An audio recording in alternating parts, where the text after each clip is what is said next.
नमस्कार दोस्तों, मैं नाम रुपेश और आप देख रहे हैं जनरल पब्लिक सेवा। दोस्तों, अगर आप भी बिहार के लेबर मजदूर हैं और आपने भी अपना लेबर कार्ड नहीं बनवाया हुआ है अभी तक, तो आज के इस वीडियो में आप लोगों को बताएंगे कि आप आने वाले साल यानी 2023 के लिए आप अपना लेबर कार्ड ऑनलाइन के माध्यम से कैसे बनाओगे। आज के इस वीडियो में आप लोगों को बताएंगे कि ऑनलाइन के ही माध्यम से आप लोगों को बनाना है कैसे। ठीक है, अब देखिए, इनमें दोस्तों आने वाले साल में आप लोगों को 10 से 12 योजनाओं का जिसमें कि लाभ दिया जाएगा। एंड दूसरा लाभ जो ये है कि इसमें अगर आप लेबर कार्ड बनवा लेते हो तो आपको सालाना दोस्तों सरकार यहाँ पे आपको 5500 रुपया तक जो है वो अनुदान की राशि आपको देती रहती है। ठीक है, 5500 रुपया सालाना। और जो दोस्तों इसमें एक नया ऑप्शन जो है और ऐड कर दिया गया है, यानी कि एक योजना और ऐड कर दिया गया कि जिसमें अगर लेबर कार्ड अगर आप लोग के पास रहता है और कहीं भी अगर आप काम रोजगार कर रहे हैं, अगर खुदा न खास्ता अगर आपके साथ कुछ हादसा हो जाए तो वहां पे जो है दोस्तों आप लोगों को 1 लाख रुपया तक डेथ पे दिया जाता है एंड एक्सीडेंट वगैरह सब पे 50,000 तक जो है अनुदान दिया जाता है। बट अगर आपके पास लेबर कार्ड होगा तभी आप इस योजनाओं का लाभ ले पाएंगे। ठीक है, आज के वीडियो में आप लोगों को कंप्लीट प्रोसेस बताएंगे कि आप जो है ऑनलाइन के माध्यम से अपना लेबर कार्ड कैसे बनाओगे। तो दोस्तों वीडियो को लाइक कर दीजिएगा, चैनल पे पहली बार आया है तो चैनल को भी सब्सक्राइब कर दीजिएगा। चलिए ले चलते हैं आपको पीसी स्क्रीन पर और वहां पे बता दें कि आप लोगों को कैसे अपना लेबर कार्ड के लिए रजिस्ट्रेशन करना है एंड फाइनली आपको बना लेना है। तो दोस्तों आ चुके हैं अपने पीसी स्क्रीन पर। अब देखिए, आपके पास फ़ोन है तो आप फ़ोन से भी इस फॉर्म को भर सकते हैं। अगर आपके पास लैपटॉप कंप्यूटर पीसी है तो आप उससे भी इस फॉर्म को भर सकते हैं। दोनों में प्रोसेस सेम ही रहता है। ठीक है, अब आप देखिए यहाँ पे आपको गूगल क्रोम ओपन करना है। सर्च बार में आपको टाइप करना होगा लेबर रजिस्ट्रेशन बिहार। ठीक है, केवल इतना डाल करके आप लोग सर्च कर दीजिएगा। फर्स्ट वाला लिंक जैसे आएगा लेबर रजिस्ट्रेशन का, इस पर सिंपल सा आपको क्लिक कर देना है। जैसे आप क्लिक कर दोगे तो आपके पास कुछ इस प्रकार का इंटरफेस दिखने लगेगा। अब आपको यहाँ पे क्लिक करना होगा अप्लाई फॉर न्यू रजिस्ट्रेशन वाले ऑप्शन पे। ठीक है, जैसे आप यहाँ पे क्लिक कर दोगे, यहाँ पे क्लिक कर देने के बाद अब आपको यहाँ पे कहा जा रहा है कि आधार सत्यापन। तो आपको सिंपल सा इस वाले ऑप्शन पे क्लिक कर देना है, आधार सत्यापन वाले पे। ठीक है, तो आधार सत्यापन जैसे आप क्लिक करोगे तो आपको आधार सत्यापन करने के लिए कहा जाएगा। तो उसमें क्या डालोगे, आपको अपना आधार नंबर ऊपर में डालना है और नीचे में आपको आधार कार्ड पे जो भी नाम होगा वो नाम आप यहाँ पे डाल दोगे। तो हम यहाँ पे चलिए एक आधार नंबर एक किसी का डाल देते हैं एग्जाम्पल के लिए, और नाम जो है हम यहाँ पे डाल देते हैं। ठीक है, अब दोस्तों यहाँ पे हम आधार नंबर और नाम डाल दिए हैं और यहाँ पे ऑथेंटिकेशन पे क्लिक करेंगे, यानी कि प्रमाणित करे पे क्लिक करेंगे। जैसे हम यहाँ पे क्लिक करेंगे तो हमारा आधार से होगा कि ऑटोमेटिक नाम यहाँ पे रिडायरेक्ट कर लिया जाएगा। ठीक है, तो और उसके बाद जो हमें डिटेल्स को फिल करना होगा। जैसे आप यहाँ पे देख सकते हो कि नाम ले लिया है और यहाँ पे डेट ले लिया है, यानी कि हम किस डेट में फॉर्म को अप्लाई कर रहे हैं वो डेट यहाँ पे ऑटोमेटिक मेंशन हो गया है। ठीक है, अब यहाँ पे आपको क्या करना है कि अपना जिला को सिलेक्ट करना है। बिहार में जितने भी जिले हैं सभी जिला यहाँ पे आ जाएगा आपको। अब यहाँ पे अपना मतलब एरिया सेलेक्ट करना है कि आप रूरल एरिया से या फिर ग्रामीण एरिया से। तो आपका केस में आप जैसा भी होगा वो सिलेक्ट कर लीजिएगा। तो हम रूरल से हैं तो रूरल यहाँ पे सिलेक्ट कर दिए हैं। अब यहाँ पे ब्लॉक पूछ यानी प्रखंड आप जिस भी प्रखंड से हैं तो प्रखंड आप सेलेक्ट करेंगे। पंचायत यहाँ पे कहा जा रहा है तो जो भी पंचायत आपका होगा वो पंचायत को आप यहाँ पे सेलेक्ट कर देंगे। पंचायत सेलेक्ट कर देने के बाद आपको यहाँ अपना एड्रेस लिखना है। एड्रेस आप कैसे लिखेंगे थोड़ा सा ध्यान से आप लोग समझ लीजिए। इससे पहले आपको वार्ड नंबर लिखना है, वार्ड नंबर लिख दिए, वार्ड नंबर जो भी है लिख दिया। उसके बाद यहाँ पे कोमा लिखना है, स्पेस लिख देना है। उसके बाद आपको 80 लिख देना है, बीच में आपको एक डैश मार देना है और आपका गाँव का नाम जो भी होगा वो आपको लिख देना है। फिर आपको यहाँ पे कोमा मारना है, स्पेस मारना है, फिर आपको PO लिखना है, फिर आपको डैश देना है और पोस्ट ऑफिस जहाँ भी होगा पोस्ट ऑफिस लिख देंगे। फिर आपको कोमा लिखना है और उसके बाद PS यानी पुलिस स्टेशन, फिर आपको कोमा मारना है, फिर आपको अपना पुलिस स्टेशन लिख देना है, कोमा मारना है, फिर आपको प्रखंड लिख देना है यानी अंचल लिख देना है। इस प्रकार से आपको एड्रेस लिख देना है इस वाले कॉलम में। अब यहाँ पे फिर से एड्रेस कहा जा रहा है तो आप यहाँ पे देख लीजिए। अब दोस्तों आपका यहाँ पे परमानेंट एड्रेस और प्रेजेंट एड्रेस दोनों सेम है तो आप सेम एज पे टिक करिएगा। ठीक है, और यहाँ पे देख लीजिएगा जब आप इसमें एड्रेस लिखोगे तो आपका जो है कम से कम यहाँ पे 250 वर्ड में आपको लिखना है। जैसे इसको हम हटा देते हैं तो यहाँ पे देख सकते हो कि 250 वर्ड यहाँ पे कहा जा रहा है तो आपको 250 वर्ड में ही इसमें आपको अपना एड्रेस को लिख देना है।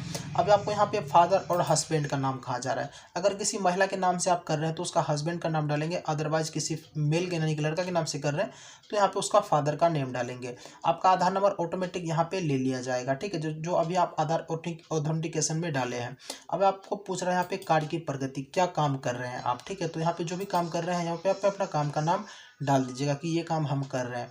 अब आपको यहाँ पे अपना डेट ऑफ बर्थ डाल देना है। जो भी आपके आधार कार्ड पे डेट ऑफ बर्थ होगा वो आप यहाँ पे डाल देंगे। हम एग्जांपल के लिए कुछ भी यहाँ पे डाल देते हैं। अब आपको यहाँ पे चूज फाइल करके अपना आधार अपलोड कर देना है। ठीक है, आधार कार्ड का साइज जो होगा वो 2 MB से कम होगा। आधार कार्ड का जो फॉर्मेट होगा वो जेपीजी पीएनजी में डाल सकते हैं। पीडीएफ आपको यहाँ पे पीडीएफ भी डाल सकते हैं यहाँ पे, ठीक है, पीडीएफ भी आप डाल सकते हैं। अब आपको यहाँ पे अपना कैटेगरी सेलेक्ट कर लेना है कि आप किस जाति से हैं, किस जाति से आ रहे हैं, एससी एसटी ओबीसी जनरल जो भी है आप यहाँ पे टिक लगाएंगे। अब आपको यहाँ पे अपना फ़ोन नंबर डाल देना है, ठीक है। फ़ोन नंबर देखिए मैंडेटरी यहाँ पे कहा गया नहीं है, अगर आपका इच्छा है तो डाल सकते हैं, अदरवाइज छोड़ भी सकते हैं, क्योंकि यहाँ पे रेड स्टार नहीं लगा हुआ और यहाँ पे देखिएगा रेड स्टार लगा हुआ है। जिसमें रेड स्टार लगा हुआ है उस चीज़ को हमें फिल करना मैंडेटरी है, ठीक है।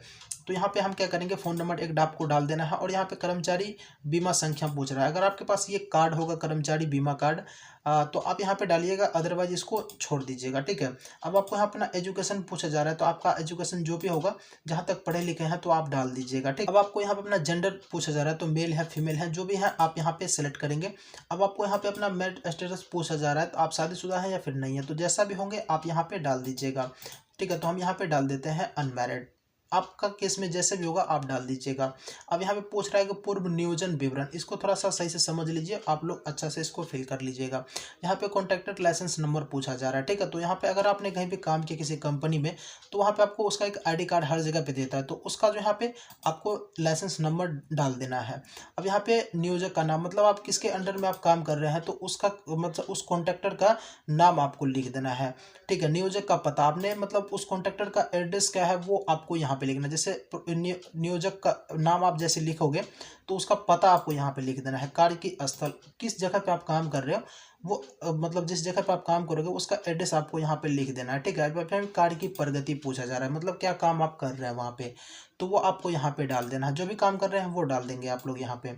अब यहाँ पे पूछ रहा है कि आपको डेट ऑफ वर्क फॉर्म, मतलब आप कब से काम कर रहे हैं, कितने दिन से काम कर रहे हैं, तो कम से कम आपको जो है 90 दिन आपको सेलेक्ट करने का। 90 दिन 100 दिन यानी कि 3 महीना से ज़्यादा आप काम किए हैं तभी आप सेलेक्ट कीजिएगा, तभी इसको भर सकते हैं, अदरवाइज इस फॉर्म को आप नहीं भरिएगा। तो 90 दिन जब तक आपका होगा नहीं तब तक ये लेबर कार्ड आपका बनेगा अभी नहीं, ये बात भी ध्यान में रख लीजिएगा। तो आपको 90 दिन का यहाँ पे अपना डेट जो है सेलेक्ट कर लीजिएगा।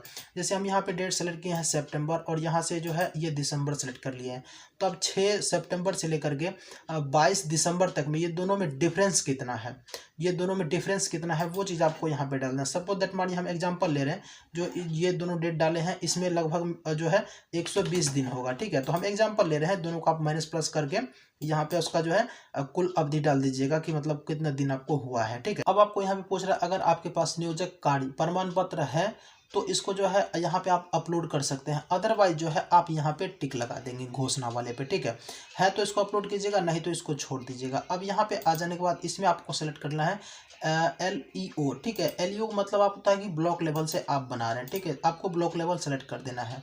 अगर आपने एक जगह के अलावा कहीं और भी काम किए हैं तो आपको एड मोर पे क्लिक करके सेम टू सेम वैसे जैसे इनको आप फिल किए हो वैसे ही आप उस जगह का भी मतलब डिटेल्स को फिल करोगे, ठीक है, एड मोर पे क्लिक करके।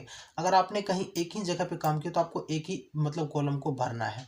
और यहाँ पे जो है आपको हम बतलाएं, अगर आपके पास है ये वाला तो आप यहाँ पे मतलब अगर है तो आप टिक नहीं लगाइएगा, अगर नहीं है तब आपको यहाँ पे टिक लगाना है, ठीक है।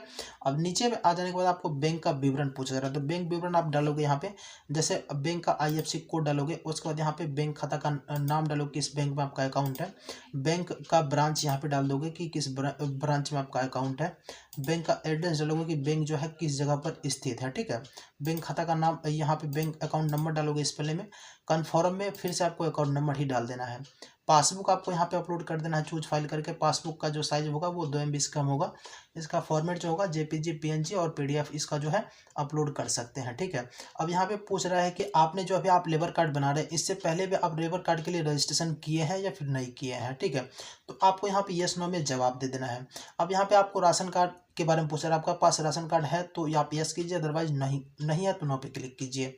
अब यहाँ पे आपको परिवार का विवरण पूछा जा रहा है, तो परिवार का विवरण आप यहाँ पे डालोगे, जैसे कि आप घर के मुखिया है और मतलब पुरुष हैं तो आप अपने पत्नी का नाम डालोगे, उसका एड्रेस डाल दोगे, उसके साथ संबंध क्या है तो वाइफ डालोगे, ठीक है। उसका उम्र क्या है उम्र डालोगे, उसका जेंडर यहाँ से सेलेक्ट कर दोगे, ठीक है। अब चलिए यहाँ पे मान लेते हैं हम किसी एक का यहाँ पे डाल देते हैं, ठीक है। ये वाइफ है, आपका एज जो है इसका डाल दिया था, फीमेल है तो फीमेल डाल दिए। एड मोर पे आप जैसे क्लिक करोगे तो आपका ये क्या होगा, डाटा यहाँ पे सेव हो गया, ठीक है। अब दूसरा ओपन हो गया, अगर आप बेटा का बेटे का ऐड करना चाहते हो तो वो आपको फिर से दोबारा आप यहाँ से ऐड कर सकते हो, ठीक है। ऐड करने के बाद आपको लग रहा है कि नहीं इसको हमको ऐड नहीं करना चाहिए था, इसको हम हटाना चाहते हैं, तो यहाँ पे जो कट का टिक लगा हुआ है इस पर आप क्लिक करोगे तो क्या होगा, यहाँ पे ओके ओके बटन पे क्लिक करोगे तो यह क्या होगा कि हट जाएगा। ठीक है, तो इस प्रकार से आप जो फैमिली का डिटेल्स ऐड कर लेंगे। अब यहाँ पे आपको नॉमिनी का डिटेल्स जो है वो ऐड करना होगा। अब देखिए नॉमिनी का डिटेल्स ऐड करने से इसका फायदा क्या होगा, खुदा न खास्ता अगर आपके साथ कभी भी हादसा हो जाता है तो उसका जो है मतलब क्लेम का पैसा वो आपके नॉमिनी को ही दिया जाता है। ठीक है, जैसे आप मान लीजिए यहाँ पे जो आप ऐड किए हो फैमिली मेंबर, इसमें 2 3 4 5 को आप ऐड कर दिए। ठीक है, आप देखिए नॉमिनी में आप क्या क्या कर सकते हो, किस प्रकार से इसको भरोगे। जैसे मान लिया जाए आप जैसे यहाँ पे पत्नी का नाम डाले हो तो आपको यहाँ पे पत्नी का नाम डाल देना है, उसका एड्रेस डाल देना है और उसके बाद जो यहाँ पे अपना संबंध डाल देना है और यहाँ पे उसका एज डाल देना है। ठीक है, और जो है यहाँ पे देख लीजिएगा, यहाँ पे कह रहे हैं कि जिस भी मेंबर को आप जो अपना मतलब अनुदान की जो आपका क्लेम का पैसा होगा आप देना चाहते हैं तो आप यहाँ पे टिक लगाएंगे। यहाँ पे टिक लगाने के बाद जो है आप जो है ये वाला ओपन हो जाएगा। ठीक है, इसको भरने के बाद अब उसको जो है आप जैसे ओपन हो गया तो आप जो है उसको जैसे कि आपका डेथ हो जाता है तो वो जो आपको पैसा मिलेगा आपके अनुदान, आपका जो अनुदान होगा, अनुदान की राशि आप उनको कितना परसेंटेज तक देना चाहते हैं। सब वो दरमानी आपको 1 लाख जो है मिल रहा है। तो 1 लाख में आप जो आप यहाँ पे जो जिसका डिटेल्स फिल किए हो यानी कि वाइफ का डिटेल्स डाले हैं तो हमारा डेथ का जो वो क्लेम का पैसा होगा हमारा वाइफ को कितना परसेंटेज मिलना चाहिए। तो यहाँ पे आप इसको 100% भी कर सकते हैं, अदरवाइज इसको 50% भी कर सकते हैं। ठीक है, मान लीजिए इसको 50% हम कर दिए, एड मोर पे क्लिक कर दिए। अब यहाँ पे एक और फॉर्म ओपन हो जाएगा तो फिर से आप अपना इसमें बेटा का भर सकते हैं और बेटा का भी 50% डाल सकते हैं। अगर आपका डेथ हो जाता है तो 50% जो है पैसा आपके पत्नी को मिलेगा और 50% आपके बेटा को मिल जाएगा। तो इस प्रकार से नॉमिनी का डिटेल्स आपको फिल करना है। ठीक है, एड मोर पे क्लिक करके ये चीज़ फिल कर देने के बाद आपको पूछा जा रहा है नीचे में कि अगर आप CSC मेंबर हैं या फिर नहीं है। अगर है तो आप यहाँ पे यस पे टिक लगाइएगा, अगर नहीं है तो आपको नो पे टिक लगाना है। ठीक है, यहाँ पे आपको नो पे टिक लगाना है। CSC मेंबर है तो आपको यस पे टिक लगाइएगा, नहीं है तो नो पे। अब आपको यहाँ पे सबमिट पे क्लिक कर देना है। जैसे दोस्तों आप सबमिट पे क्लिक करोगे आपसे यहाँ पे 50 रुपये का चार्ज पे करने के लिए कहा जाएगा। सिंपल से आपको 50 रुपये का चार्ज वो पे कर देना है। फिर जैसे आप पे कर दोगे तो आपको यहाँ पे एक रिसिप्ट नंबर जनरेट हो जाएगा। रिसिप्ट नंबर जनरेट हो जाने के बाद जो है आपको दोबारा फिर से बैक इसी पे आ जाना है। बैक आ जाने के बाद जो आपको यहाँ पे क्लिक करना होगा व्यू स्टेटस वाले पे, व्यू रजिस्ट्रेशन स्टेटस वाले पे। आप यहाँ पे जैसे क्लिक करोगे तो इसका दोस्तों यहाँ पे नेटवर्क जो है मेरा छोड़ दिया गया है। यहाँ पे आपको चेक कर लेना है कि आपका स्टेटस क्या है। ठीक है, तो इस प्रकार से दोस्तों रजिस्ट्रेशन आपका इनका कर सकते हैं। अगर कोई प्रॉब्लम आएगा तो कमेंट कीजिएगा। और दोस्तों आज की इस वीडियो में बस इतना तक है, वीडियो बहुत ज़्यादा लंबा हो चुका है। तो दोस्तों आशा करते हैं ये वीडियो आप लोग को अच्छा लगा। कोई प्रॉब्लम आएगा तो कमेंट कीजिएगा, हम आप लोग का हेल्प कर देंगे। ठीक है, तो चलिए दोस्तों वीडियो करते हैं एंड। आपने पूरा वीडियो को वॉच किया हो तो वीडियो देखने आपका तहे दिल से धन्यवाद। मिलते हैं दोस्तों किसी अगले नए टॉपिक के साथ, तब तक के लिए जय हिंद।